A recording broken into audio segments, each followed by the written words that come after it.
क्या आपने भी यह महसूस किया है कि आप किसी भी कार्य को करने बैठे हों और आपको यह लगने लगा है कि यार आज इसे नहीं करता, कल सुबह उठकर फ्रेश माइंड से इस कार्य को करूँगा।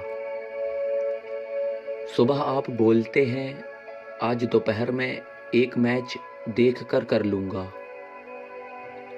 फिर दोपहर में आप अपने आप से कहते हैं आज मौसम अच्छा है, अपने दोस्तों के साथ कहीं घूम कर आ जाऊं और रात में यह कार्य जरूर कर लूँगा।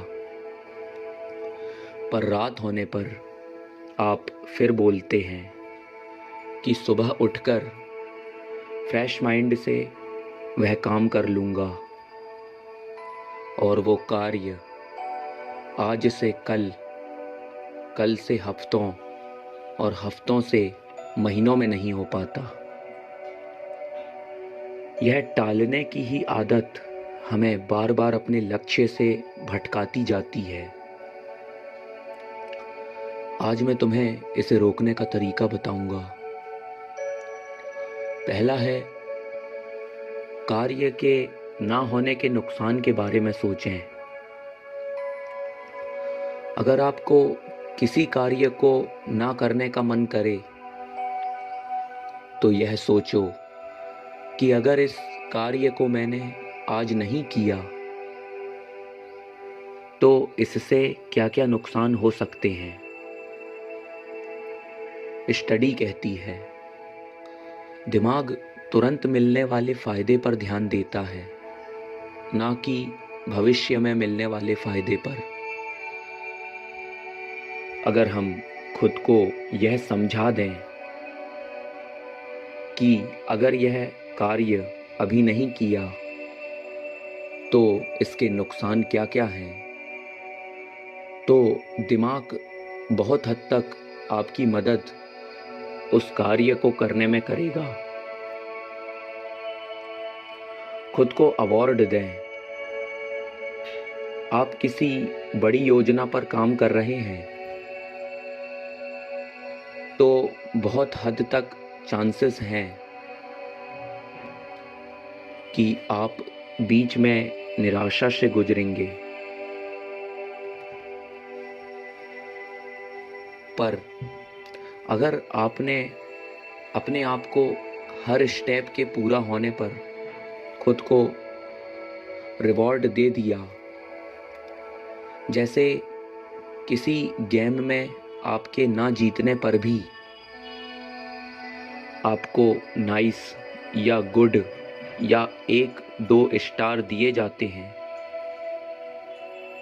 तो आप अगली बार उस लेवल को पार करने के लिए अपनी पूरी क्षमता लगा देते हैं। ठीक इसी तरह हमें भी अपने कार्यों को करने पर खुद को रिवॉर्ड देते रहना होगा। इससे हम उस कार्य में सफल अवश्य होंगे। तीसरा है, छोटे छोटे स्टेप्स लें। छोटे छोटे स्टेप्स लेने से अगर आप किसी बड़ी योजना पर कार्य कर रहे हैं तो आपको धीरे धीरे उस पर कार्य करना होगा। जैसे एक बॉडी बिल्डर एक एक दिन अपनी एक एक मसल को ट्रेन करता है, क्योंकि वह यह जानता है कि उस मसल को रिकवर होने में प्रॉपर रेस्ट और डाइट की आवश्यकता होगी। धीरे धीरे हर कार्य को छोटे छोटे टुकड़ों में उसे तोड़कर करना होगा, तब आपको रिजल्ट नजर आएंगे। चौथा है, एक समय सीमा तय करें। कई लोग पूछते हैं कि अगर मुझे एक बुक को पूरी ख़त्म करना है तो मैं कितने घंटे पढूं?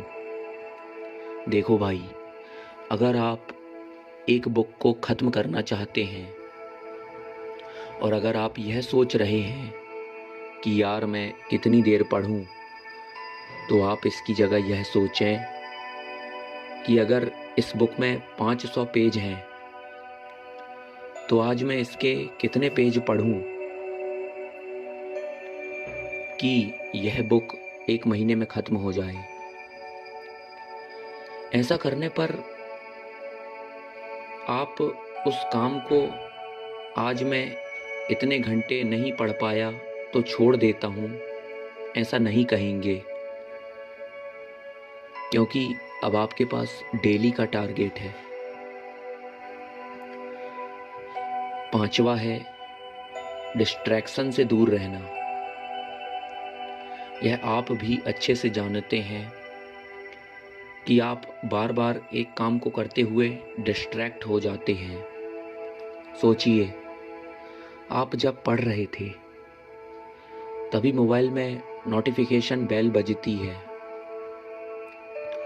अब आप अपने आप को रोकने का प्रयास कर रहे हैं, पर आपका ध्यान बार बार उसी ओर जा रहा है। और एक बार मोबाइल में सोशल मीडिया खोलने पर आपका कितना समय चला जाता है, यह आप जानते हैं। जब आप कार्य करें तब हर डिस्ट्रैक्शन को अपने से दूर ही रखें, ताकि आप इफ़ेक्टिव तरीके से अपना कार्य कर सकें। मुझे भरोसा है यह वीडियो आपकी बहुत मदद करेगी। प्लीज़ चैनल को सब्सक्राइब करें। यह वीडियो देखने के लिए आपका बहुत बहुत धन्यवाद।